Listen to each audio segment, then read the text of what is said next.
Well, we have New Year's coming up day after tomorrow. And what do you gain from reincarnation? We'll start with that. You gain a chance to start all over. If you were a murderer, you get a chance to, having forgotten that you were a murderer, to start a new life. You get a chance to reform. And in a sense, every day is a new incarnation. Every day when you wake up, if you affirm that you will that you'll do certain things, for instance, give up smoking or whatever it is, that can be like a new incarnation to you. And Lahiri Mahasaya said, every breath can be a new reincarnation. When you inhale, make an affirmation, from now on the past is dead, I will be a better person. And so, although astrologically speaking, the new year ought to begin on March 21st, this is the vernal equinox, yet custom has made it January 1st, and okay, we can take that. At the beginning of a new year, we can make this affirmation to change our lives. We all have things that we want to overcome. We all have things that we want to develop. And if it's only the positive thing of love, wanting to love God more, let us make this New Year's a time of reformation.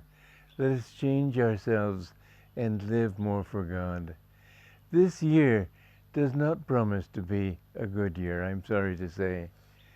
It promised to be a very difficult year. Economically, maybe in war, who knows. But this depression which is coming, which I think will come now, America is $15 trillion in debt. They can never come out of that. The only thing they can do is print money. And Master said that money will not be worth the paper it's printed on. There'll be hyperinflation. We've seen it in Argentina, we've seen it in Germany, we've seen it in one other country, I don't remember which one, in the last century.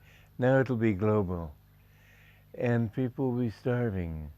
But if you give your life to God and if you love God, He will take care of you. One of the most important things that I have accomplished in my life is creating communities like this. Communities where people live in harmony together, where they respect one another and love one another and do things together. Master used to say, if you live in a town of 1,000 people, a village of 1,000 people, and you work competitively, each man has 999 enemies. If you work cooperatively, each one has 999 friends. We have shown by our communities, we have about 1,000 people living in these communities around the world, and we have shown that it is a way of life. Many members have said to me, and I myself say, thank God for Ananda. It's a way of life where you feel that you've got friends with you, and together we can do things which we cannot do if we do it only alone. Many hands make a miracle. Ananda is a very important thing, but socially it's a vitally important statement, because in time of depression, people need, I tell people buy gold because gold won't devaluate like paper. But money is even, land is even more important. You can't eat gold. You can't eat the food that you grow on land. I beg you all to keep this thought in mind, because it's very vitally important, and you will see it coming in the months to come. There will be great need for communities like this, and one community in India can offer an example to communities all over the country. I would love to see villages spring up in India where people live together and live for God, and make them ashrams like the old ashrams of the Vedic times, when people were not necessarily renunciates. They may have been married, they may have children, but they lived for God. And if you have villages like that, it can change the whole face of India. The reason for this depression is greed.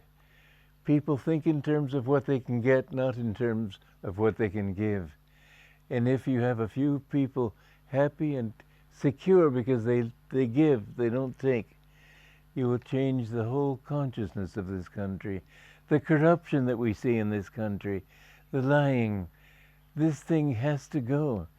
And the best thing is not to talk against what is wrong, but to show an example of how happy people are when they live right. So I beg you, please, to think about the importance of starting communities. This little community is just a tiny thing. I hope in years to come we can buy this whole valley. But I hope that this will be a beginning for communities all over the country. Please be a part of this movement. It will help you more than you can imagine. And it will help the country, and it will help the world. So now, do you have any questions to ask?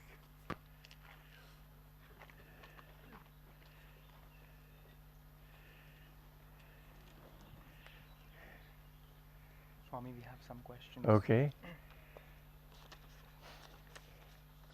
How much progress or how relevant is the progress on the spiritual path if the person is not sensitive enough to his family members? Well, I tell you, the family members are, there is a saying in America, God gave us our relatives, but thank God we can choose our friends. The relatives are not always very much your true family. The community that we have there, those are the true families, when you really care for people. I have a brother lives in California, only 120 miles from where I live, and I almost never see him. And when I do, he doesn't have any understanding for these things. Yes, out of duty, I will help him when I can. Out of duty, he has helped me when he could. But that's not my true family. So say the question again. How much You all are my family. How relevant is the progress on the spiritual path if the person is not sensitive enough to his family members? Well, you have to be sensitive to everybody. You know, this is one thing that you find. Sannyasis reject the family, but they should not reject the family. They should include the whole world in their family. They shouldn't reject. So we should love everybody, including our family, yes. And sometimes they're the most difficult to love. I love people. I love humanity. It's people I can't stand. So, okay, next question. Next question. How to get our children to be more enthusiastic and more active in life so that they can achieve their potential? Give them time. Tell them stories. Be their friend. Too many parents, both husband and wife, work, and they use the television as their babysitter. This is not right. They should spend more time with their children. Tell jokes to the children. Tell stories to the children. My father would come in at night to our beds and tell us stories. And although I had no real relationship with him, yet I always remember what a wonderful father he was. Give more time to the children. The other answer is be a good example. You can't expect your children to be kind if you're not kind. Be the kind of person you want them to be. After that, you have to accept that everybody comes into this world with his own karma. And a saint may be born into the family of a criminal if they have that one trait together of liking peace. So you don't necessarily have a strong bond with your parents or your children, but you can at least show them a good example. Okay? One more, Swami. Our seeds, our karmic seeds in the spine are roasted and the energy is released during Kriya practice. Is it applicable for both good and bad karma? Yes. And is it done from the present incarnation to the past incarnation, or reverse? You know, the deeper seeds from the past incarnations, these usually take a higher state of consciousness. When you have reached the state of Jivan Mukta, then you look back over all your past lives, maybe as a pirate, maybe as a all sorts of people. And you can then realize that it was God who played that part. And so you release that memory into the infinite. When you finished all your past incarnations of karma and seen that it was God active in all of them, and it was He doing it, not your ego, then you attain moksha. So this you may be a Jivan Mukta for many incarnations. I asked my guru one time, couldn't a person after he has realized God just say I'm free and be free? He said yes, but most people don't care. They want to come back and help their disciples. But yes, you can, but they don't mind because they're already in God anyway. Once you've attained Jivan Mukti, you've found God. And whether you're completely free or not doesn't really matter that much. Okay? Any other questions? Yes. Swamiji, when self-realization brings us union with all souls, in a way, then why is the union with the soulmate necessary? If self-realization brings us union with all souls, why is union with your soulmate necessary? I don't really know the answer to that question because Master was trying to create monks and nuns. He didn't want us looking for our soulmate on every street corner. So he didn't talk about that much, but he did say once that you have to meet your soulmate before you can be free. It may even meet in vision. The soulmate may be on another planet, but in that vision there has to be some sort of union there. The thing is that everything in nature, we live in Dvaita. Dvaita is what caused this manifestation of reality. The one spirit had to become two in order to manifest. The high waves and the lows, like that. Vibration. And where there is vibration, there are opposites. And this is true for heat and cold. And they have found, even in science, that electrons have their mates. And when one electron moves, the other moves. And so it's certainly true that we have to meet someone who will be our soulmate. And but Master did not talk much about that. And I don't know what to say further because it's sort of an easily misunderstood subject. Nonetheless, there is a deep satisfaction when you meet your soulmate. You feel a certain completeness in yourself. Thank you, Swami. Okay. Any other questions? Swamiji, then the soulmate, does it have to come into a romantic relationship? No, it should not be sexual. It should be without sex. Yeah. It's a completely pure relationship. Swamiji, I have a question. We Hindus have 33 crores images of different deities. What's he saying? He's saying in the Hindu religion we have 33 crore deities or gods. You know, there's Hinduism and there's Sanatana Dharma. I believe in Sanatana Dharma. Sanatana Dharma means that everything came from God, everything must merge back into God. And it has to be the same religion on the most distant planet in the most distant galaxy. There can be no other religion. So every true religion expresses Sanatana Dharma. And all these deities, you have a civilization old enough and you get enough gods. But this is not idol worship, it is ideal worship. You worship ideal, the ideal of kindness and the ideal of generosity and so on.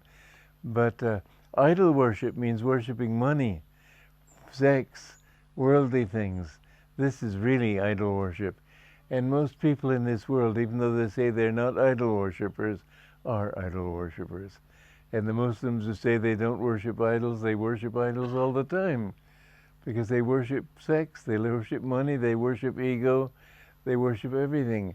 So we have to understand true religion. There are true and there are false religions. True religion is that which brings you toward union with the infinite. Okay? Any other? Yes.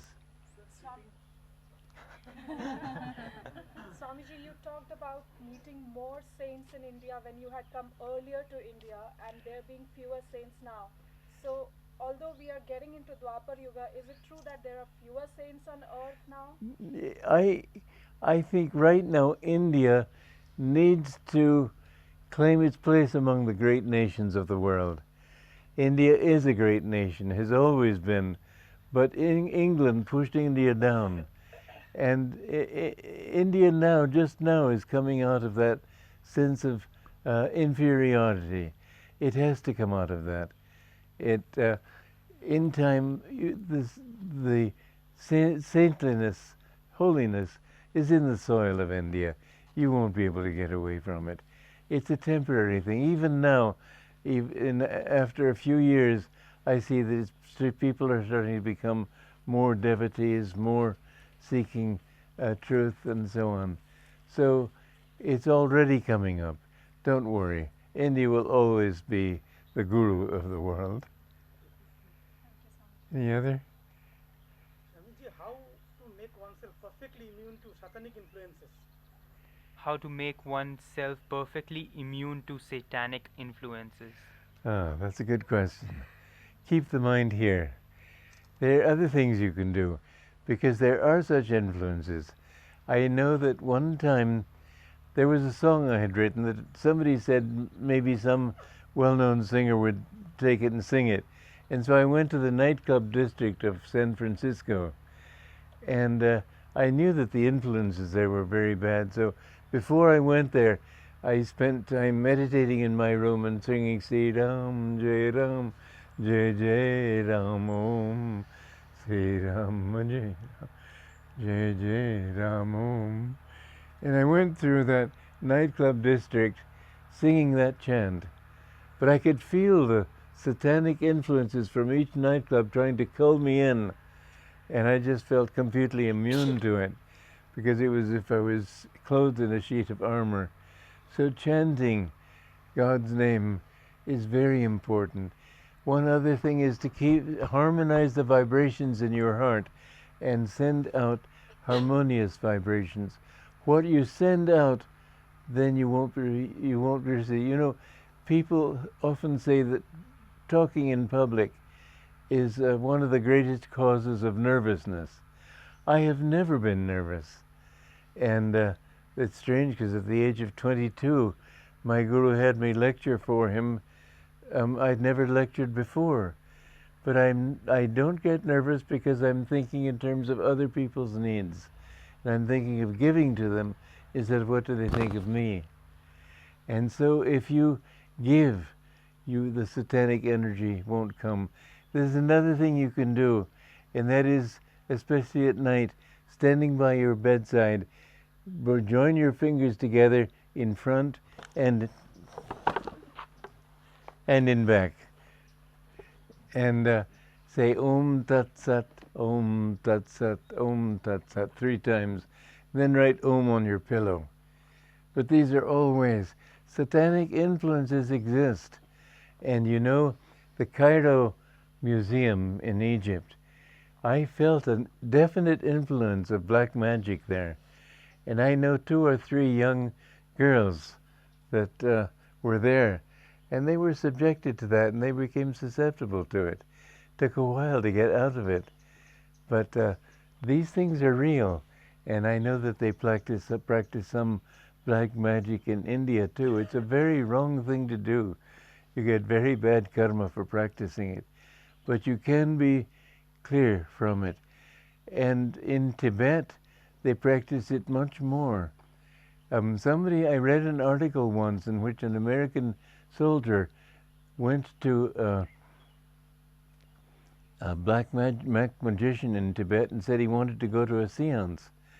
And the black magician said, well, if you do, be sure to conceal yourself in a cowl, because if they know that you're not a black magician, they'll kill you. So he came with them, and there was a man sitting, the head magician was sitting on a rock, and he blew from a human thigh bone a long note. Then they all began chanting Yamantaka, Yamantaka, and going back and forth. And as they did it, the power of the chant became stronger and stronger. And then demons appeared, materialized. Demons, you could tell what they were, of greed, of sex, and so on. Finally, Yama himself began to appear. And then he began to take them over. And then they had got what they wanted from him. Then they strongly put their minds out to drive him away. And that was what they came for. Then they left. But that was what the power they wanted of Yama, to hurt people. And these are serious things. I think that's why China took Tibet, because there's too much black magic there. It's a very bad karma, but you can protect yourself from it by keeping your heart full of love. Nothing can touch you. And then it will be like a boomerang. It'll be sent to you and go back to the person who sent it. Okay? Yeah. As you have been talking about the hard times ahead, in what way, so you would like us to prepare for the hard times in this community? I would like you to prepare by buying gold instead of money, and by joining Ananda and coming to live here. Because I think these times may well be coming this year. With America as it is, the whole world, if America falls, the whole world will fall. Everything is in some way tied to the dollar, and I don't think India can escape it. When there's a depression, then there's war, because the two follow together. The depression in Europe led to the World War. I think that war may well happen. Pakistan may attack India. Pakistan wouldn't dare, but Pakistan has the backing of China. That's another story. So I don't think it's going to be very easy. Pune is the defense capital of India. May not be very easy. But if one thing, please remember, God will take care of you. God will protect you if you love Him. You know, there's a very interesting story that came out from the Second World War. Hiroshima and Nagasaki, that's where they dropped the atom bombs. Near the epicenter of those bombs, there were two religious communities. One was Jesuit, the other was Franciscan, Christian. They were not touched. Even though they were close to the center, they were not touched. This is a sign that if you love God, He will protect you. So don't be afraid. I mean, even if you have to die, what does it matter? Death is nothing. But you will be protected if you love God. So I think that warfare, Master said that no place in this world will be safe from atom bombs. It'll be a sad thing.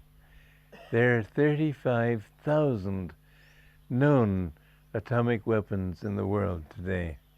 That doesn't speak about the unknown. Look at Korea. They have no conscience at all. You never know what will happen, but if somebody drops an atom bomb on one country, do you think the other country will say, Om, please go home? I doubt it. Master said, America won't be destroyed. It has too good karma. I would add to that, it hasn't lived long enough to get bad karma. But also I think India will be protected by its love for God. Be very careful to love God more and more. Okay, any other questions? Yeah. So, are there things that we should be doing physically, like storing food? Yes, store food. It would be very good to store food. When food is not available, where do you get it? Store food, buy gold, because gold will have certain, but you can't eat gold. And so land is the most important thing of all. Okay, any other? क्या हमारे शरीर के अंदर 33 करोड़ देवता cell के रूप में हैं और साधना के द्वारा इनको जागृत किया जा सकता है? He's asking, are the 33 crore deities actually the cells in our body which through meditation can be I really don't know. energized, awakened? I don't know. It could be that. It could be that. We have to, in sense, see God throughout our bodies. So it's a good explanation. It's the best I've ever heard. Okay, any other questions? Yes. Master said, to those who think me near, I will be near. What is your favorite way of visualizing Master near? I visualize him in my heart. I ask him a question every time I want to do anything. I said, is this right, Master? And if I get a negative thought, then I don't do it. But if I feel that I have his support, I do it. I try to please him in everything I do. And I hope I've succeeded, but I've spent my whole life trying to serve him. And I think that if you try to serve him and be open to the truth and not try to justify yourself, then you will be guided rightly. Swamiji, to the same question, I have problem telling the feeling of, an answer in yes versus an answer in no in the heart when we ask at the spiritual eye. As you develop sensitivity, you'll feel it. First of all, however, there must be none of this, oh, you really want this, don't you, huh? You must be impartial and accept whatever answer it comes, even if it's against what you want. Once you have developed that impartiality, then you can hear. Otherwise, you will hear your subconscious. Okay, any other questions? Master, I have been trying to practice meditation with that. What's this? First came to know about Ananda and Yogananda ji through that book as well. Lessons in meditation. No, Secrets of Meditation. A small book is there with photographs. Right. You have every day one page thought per day. Okay. Which relates What do you think? He's just getting to the question, Swami. Oh, okay. So, in that, every page, like first step is you relinquish yourself away from the outward attachments and all. The second goes to holding yourself still. So has the meditation has to be practiced in the same manner, or you can pick up any page and practice anything? He's saying, Swami, he picked up the book Secrets in Meditation, in which you have every day there is a certain thought. And he was wondering if he has to practice those thoughts in a sequential manner. No. Truthfully, I wrote those Secrets books as a quick way of making money, so our publications would not sink. But I managed to find 31 for every day. And somebody said to me once, I'm sure you can't do one, but there's a real need for it, Secrets for Women. I said, well, of course I can't do that. And then I thought, well, let me see. And all of a sudden, a very feminine consciousness came over me. And I was able to write that book. And it took me about half an hour to get rid of that hypnosis that I was a woman. But anyway, it's a favorite book. No, there's no sequence. I just, in half an hour, I wrote each book. But it's lovely. Yeah. Swamiji, you talked about Satan being on the left and God being on the right ones. What does that mean?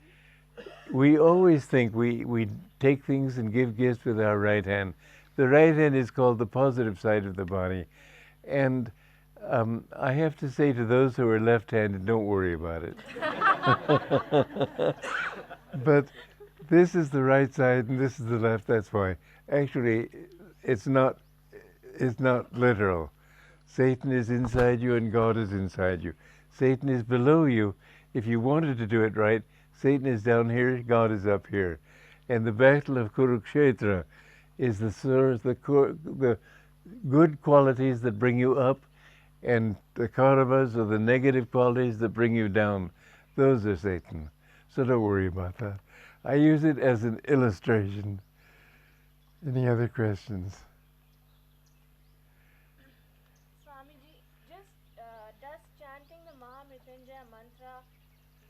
same as Kriya? Does it change our karma? Mantra?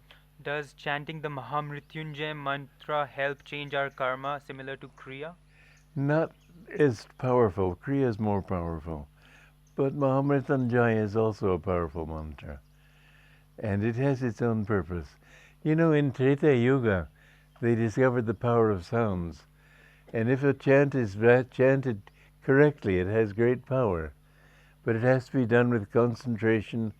And there was one man who was being bothered by a demon, and he was saying,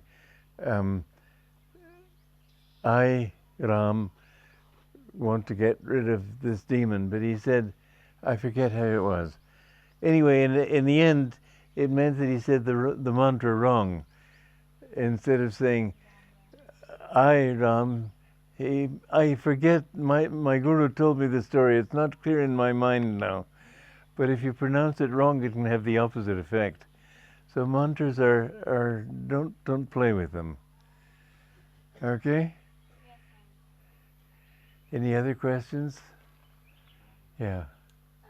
I feel very lucky to be conscious about things like spiritually and to have faith in this life. But often I ask myself if in my future lives I'm gonna be so happy. You know, if you were spiritual, she asked if I'm looking for God now, basically. How will it be in my future life? Is that guaranteed? Is that what you asked, more or less? If I don't know, because I don't come from a family where, where they were looking for God. And so it's something that it comes from, just myself, Yeah. Well, I have the answer, but well, actually not. I think that whatever good karma you have will carry through. If you start with seeking God, you can be sure of being drawn in that direction.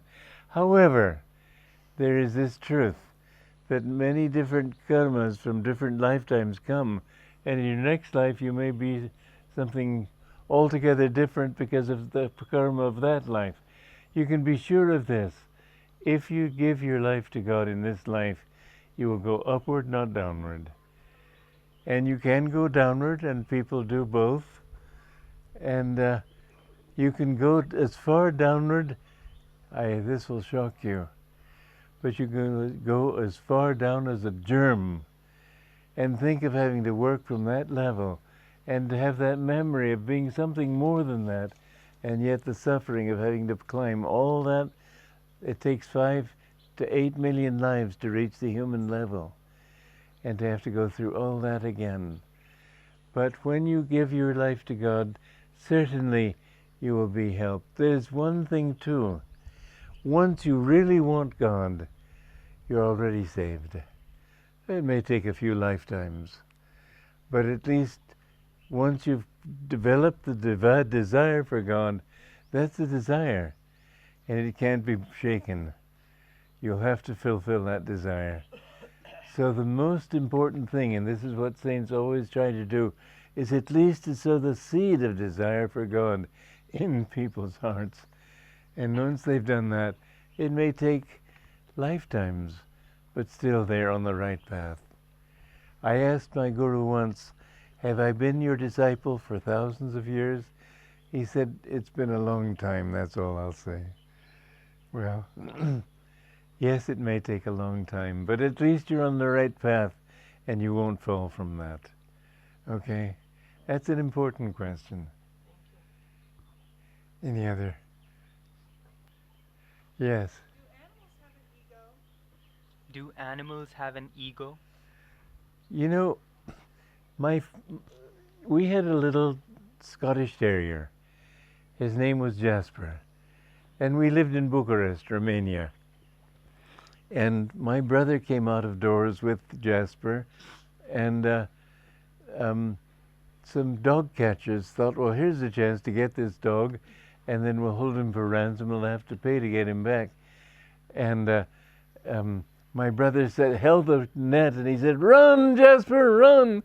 And so Jasper began running, and he ran as fast as he could. Usually he was a very lazy dog. But He understood. And these dog catchers chased after him, and finally Jasper got out of sight of them. Then he hid behind a bush, and the dog catchers ran past, and he trotted back home. And for weeks after that, we would talk about his intelligence in hiding behind a bush. And every time we did, he might be sitting under a table, but as soon as we started talking about it, he'd go, so obviously there was some ego there. They do have some ego, but it's a more general ego. They don't suffer the way we do, because once you reach the human level, then you've developed the ego that can rise or fall. From the animal level, you can't rise or fall. The evolution pushes you upward to the human level. Okay? So, but you can see that there's an ego in dogs. You can see there's in cats. In ants, I don't think so. Okay? What can be the purpose of life? And can it be seen? The purpose of life is that we have all come from bliss. We're the dream of God. He created this whole universe out of His bliss. God is not some separate being. He created everything out of His consciousness. Before this universe was made, there was only spirit. He created it through Om, through vibration. And so we are a part of that dream. And when we, what did he say? What is the purpose of life? The purpose of life. You know that everybody in the world wants happiness. Everybody, even if he's a mafioso, he may define happiness wrongly. A mafioso means a criminal, Italian criminal. He may think of happiness as getting rid of it, getting rid of an enemy, or getting revenge on somebody, but it's still search for happiness. He wouldn't do it if he didn't think he'd get happiness. And so gradually people come up the ladder of understanding until they realize that they want happiness, not money. And then they seek happiness inside. But really, what it is motivated by is the fact that all of us seek bliss. We seek our own nature. And we have to understand that that bliss is inside, not outside. We'll never get it in things. We'll never get it in circumstances. We'll only find it when we go within. So we are driven by our own nature to seek our true reality in God, to seek bliss. And that is the purpose of life, to find who you are, to find happiness, and to find in happiness your relationship with God. Okay? Swamiji, you may have heard that recently the government in India passed a bill that allows foreign direct investment in retail sector. What that basically means is that the multinational corporations will come to India, such as Walmart, and perhaps destroy so many small businesses, small family support network that's around that businesses. So my question to you, can you hear me? Question? My question to you is, what is the future of these multinational corporations? Will it take over the world, or will your small community solutions will be alternative to that? You know, we're a multinational corporation. We have communities in America, in Italy, in India. It really depends on what your energy is. If it's to give, you get good karma. If it's to take, you get bad karma. And because business is essentially to take, you should realize in business to think in terms of how you can help other people. Is Walmart necessarily going to be bad for India? I don't know. I'm not really a statistician on this, but I would say on the whole, it would be better if India didn't have Walmart. I don't know what to say. Okay? Swamiji, again on what he asked, like on the purpose of life, I was reading this book called Many Lives, Many Masters. Yes, it says, yeah. So there it was written that there is some purpose of life which everyone has got, like one person. We all have a purpose, that's true. Somebody is born to, because our purpose is to overcome our karma so that we can find that. But you know, William the Conqueror was an avatar.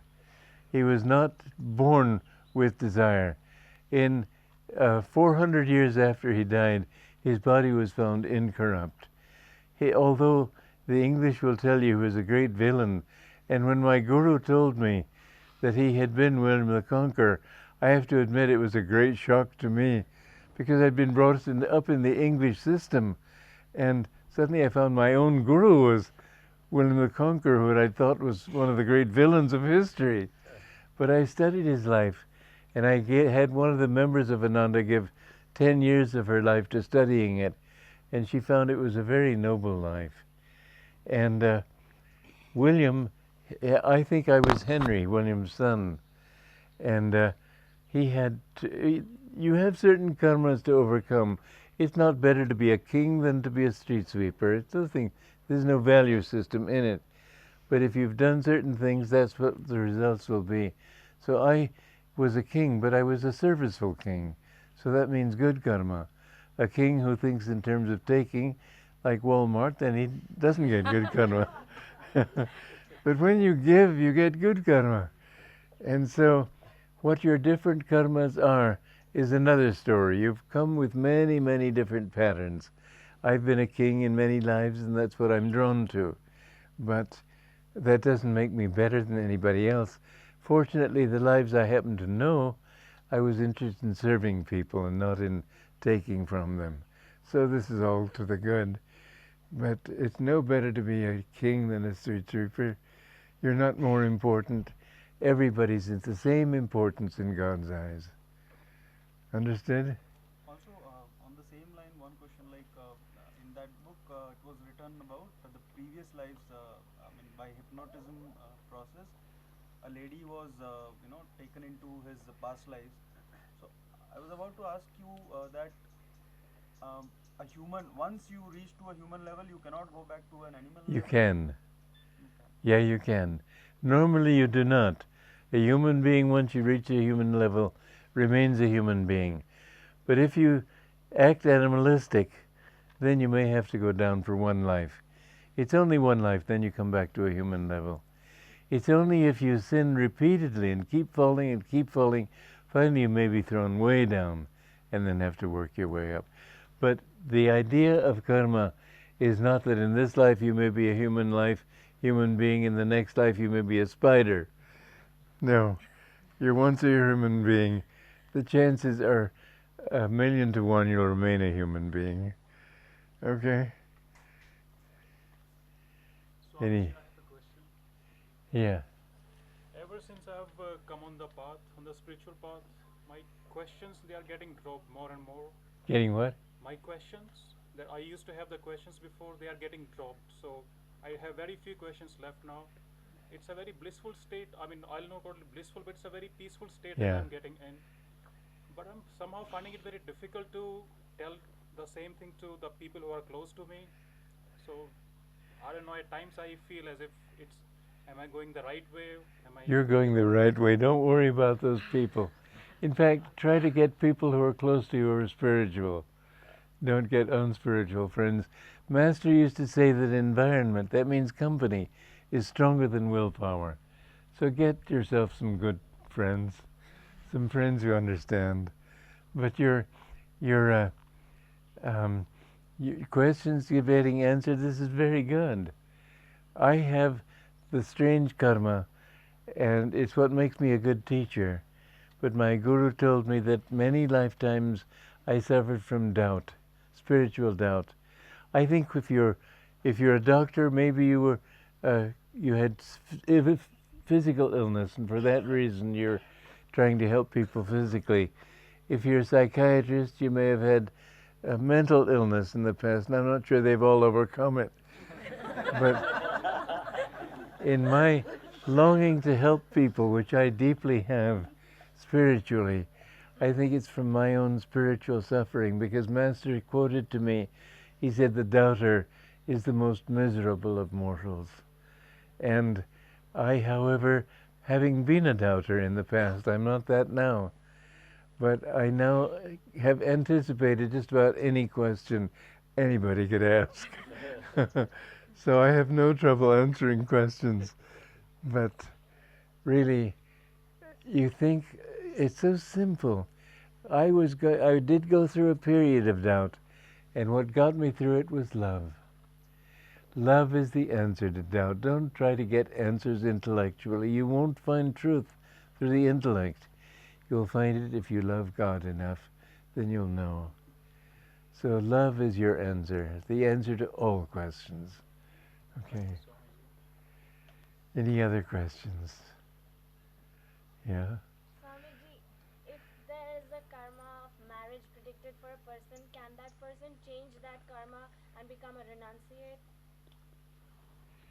If it's predicted that a certain person has a karma to be married, can he change that karma and become a renunciate? You know, Master, in his horoscope, it was written that he would be married 3 times, being twice a widower. And he just refused to get married. And the last time, they thought they'd really trapped him because it was a really beautiful girl. And Satan himself said to him, "Isn't she nice? Isn't she? Would you like her?" Master said, he opened his spiritual eye and he saw all the viscera and the blood and the feces and everything. He said, "I'm not interested in that." And so he got his brother, Prabhash Ghosh, his cousin brother, to marry her. And when he came back to India in 1935, he found poor Prabhash walking about like a little mouse, tiptoes. And she was just constantly nagging him. And Master said to her, "You know, I was supposed to be your husband. I have some right to you to tell you this. And if you had been married to me, I'd have given you 1 week, and I'd been off to the Himalayas." And so she promised to do better, and she did better after that. But you can overcome your karma. The Master it wasn't in his karma, but it was in his horoscope. And a guy has to be born with a horoscope, so there you are. Okay? You see, this Master met a saint, and the saint was married. And the saint asked Master, "Are you married?" He was a boy still. Master said, "No." He said, "Good for you, you're on the safe side. Better stay that way." He was married to a very worldly woman, but he said, "I've escaped her. She doesn't know where I am." Meaning he was inside. She couldn't follow him there. Okay, any other questions? Yeah. We had a discussion on the Patanjali book the other day, and we came up with a question. If basically if